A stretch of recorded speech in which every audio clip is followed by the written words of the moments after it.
Bismillahirrahmanirrahim. Assalamualaikum warahmatullahi wabarakatuh. Anak-anak sekalian, apa kabar hari ini? Semoga kita semua senantiasa diberikan Allah kesehatan, lahir dan batin, dan diberikan kemudahan, kelancaran dalam beraktivitas, khususnya dalam menuntut ilmu, dalam proses belajar mengajar ini. Anak-anak sekalian, baiklah, kalau minggu yang pertama atau minggu yang lalu kita telah membahas tentang organ reproduksi pada laki-laki. Pada tahap kedua ini atau pertemuan yang kedua ini, kita akan lanjutkan materi kita tentang organ reproduksi pada perempuan. Namun sebelum Bapak meneruskan keterangan daripada organ reproduksi pada perempuan ini, biar lebih lengkapnya mengenai organ reproduksi pada laki-laki, minggu yang kemarin Bapak terlupakan atau ketinggalan, yaitu mengenai spermatogenesis. Mengenai apa? Mengenai spermatogenesis. Spermatogenesis itu, anak-anak sekalian, adalah proses terbentuknya sperma. Ingat bahwa sperma itu adalah apa? Sperma itu adalah sel kelamin jantan atau sel kelamin laki-laki. Nah, kemudian anak sekalian, pembentukan daripada sperma ini terjadi pada tabulus cniparus, merupakan lingkaran-lingkaran yang sangat-sangat kecil. Tabulus cniparus ini terdapat pada testis. Itulah anak-anak sekalian, minggu kemarin tidak sempat Bapak jelaskan. Nah, kemudian kita lanjutkan pada organ reproduksi pada perempuan. Kalau organ reproduksi pada laki-laki, kemarin kita sudah tahu ada 8. Nah, ini kalau pada perempuan ini organ reproduksinya pada perempuan ini, maaf sekalian, kalau organ reproduksi pada laki-laki ada 9, sedangkan organ reproduksi pada perempuan ada 8. Yang pertama yang dinamakan ovarium. Ovarium ini fungsinya untuk menghasilkan sel telur. Kata lainnya sel telur itu adalah ovum. Ovarium ini ada 2 buah dan terletak di rongga bagian perut bagian daripada wanita atau perempuan ini. Kemudian yang kedua tuba fallopi. Kata lainnya adalah opiduk, atau dengan kata lainnya adalah saluran telur. Nah, ini anak-anak sekalian, saluran yang menghubungkan ovarium dengan rahim. Ini dinamakan opiduk. Dan opiduk juga tadi kata lainnya adalah tuba fallopi. Nah, kemudian anak-anak sekalian, yang ketiga infundibulum. Bapak ulangi, infundibulum. Infundibulum ini berbentuk corong. Ini merupakan ujung daripada tuba fallopi ini. Nah, yang keempat ini ada yang namanya uterus. Uterus ini adalah kata lainnya atau istilah lainnya sering kita dengar dalam kehidupan kita sehari-hari, yaitu yang dinamakan rahim. Nah, rahim ini adalah tempat perkembangan janin sebelum dilahirkan. Jadi kita sudah tahu minggu yang kemarin bahwa kita ini berasal dari sel, kemudian berkembang, jadilah kita ini janin, kemudian berkembang lagi, kita ini dilahirkan, jadilah anak-anak. Kita sudah maklum pada keterangan Bapak pada minggu yang kemarin. Nah, kemudian yang kelima yaitu yang namanya endometrium. Endometrium ini merupakan pembatas rongga rahim, dan ini juga akan meluruh pada saat daripada perempuan itu menstruasi. Kemudian yang keenam itu yang namanya serviks. Cervix ini merupakan saluran rahim yang menyempit. Itu saluran rahim yang menyempit, itu cervix namanya. Kemudian yang ketujuh namanya vagina. Vagina ini saluran tempat keluarnya bayi dan saluran darah pada menstruasi. Jadi kalau kita dilahirkan maka kita itu akan melalui vagina ini, keluar melalui vagina ini. Dan kita juga apabila anak-anak daripada wanita ini mengalami menstruasi, maka akan keluar darah melalui daripada vagina ini. Dan yang kedelapan yang namanya pembria. Pembria ini adalah berfungsi menangkap sel telur. Nah, menangkap, Bapak ulangi, pembria itu fungsinya untuk menangkap sel telur.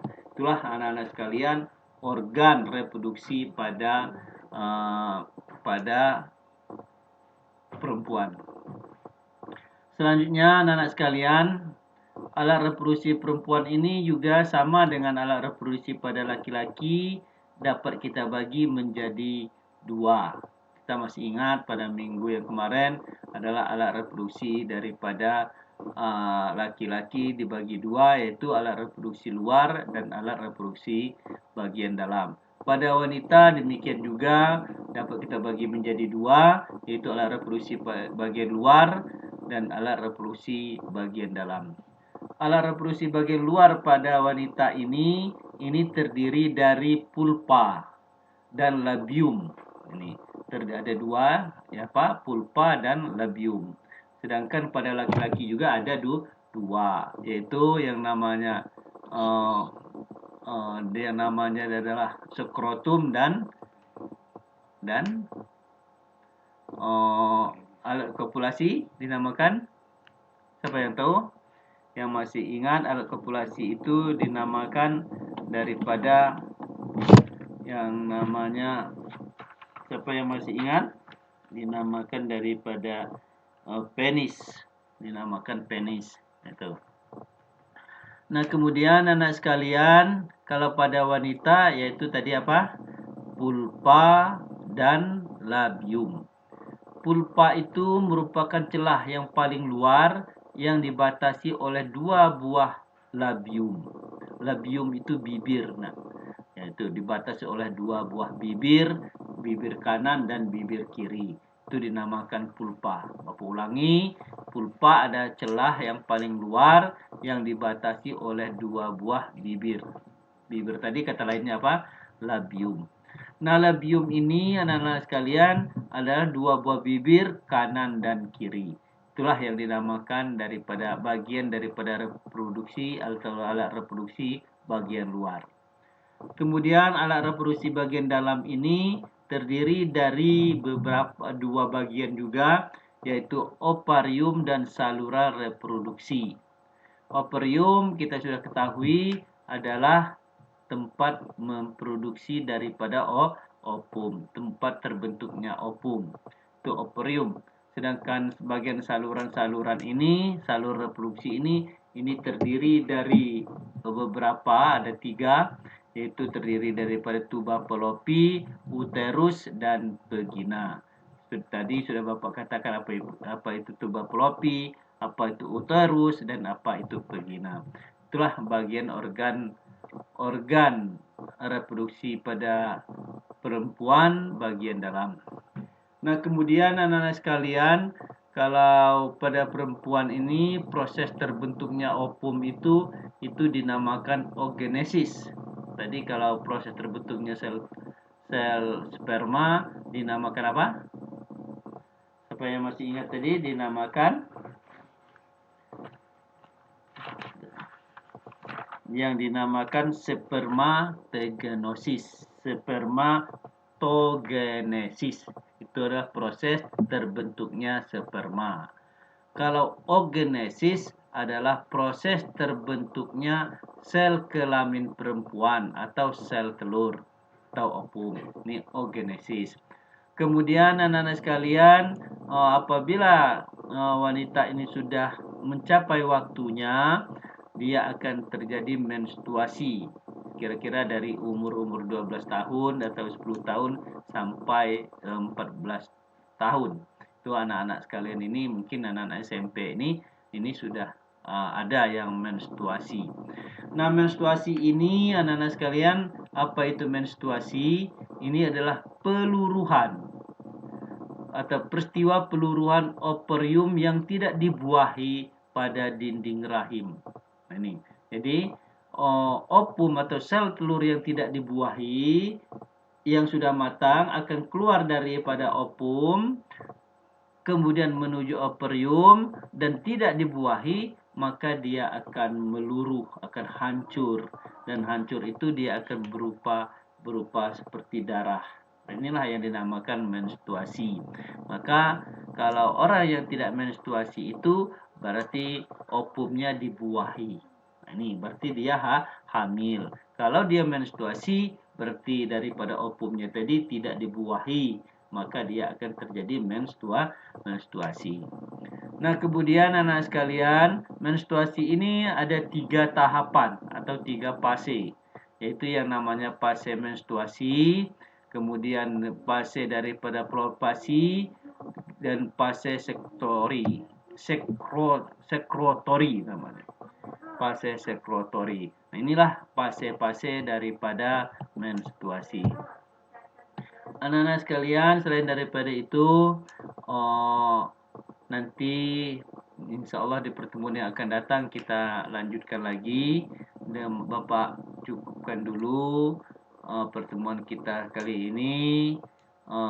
Silakan anak-anak perhatikan kembali penjelasan daripada Bapak sambil buka-buka bukumu, dan untuk tugas anak-anak sekalian,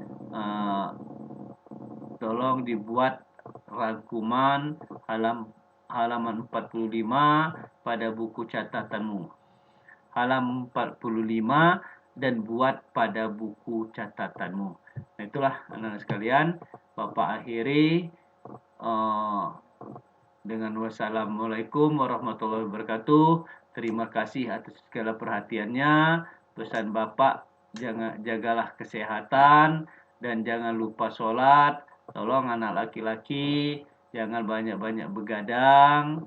Tolong istirahat yang cukup, olahraga yang cukup, dan belajar terus. Dan Bapak akhiri, wassalamualaikum warahmatullahi wabarakatuh. Nah, nambah teritor.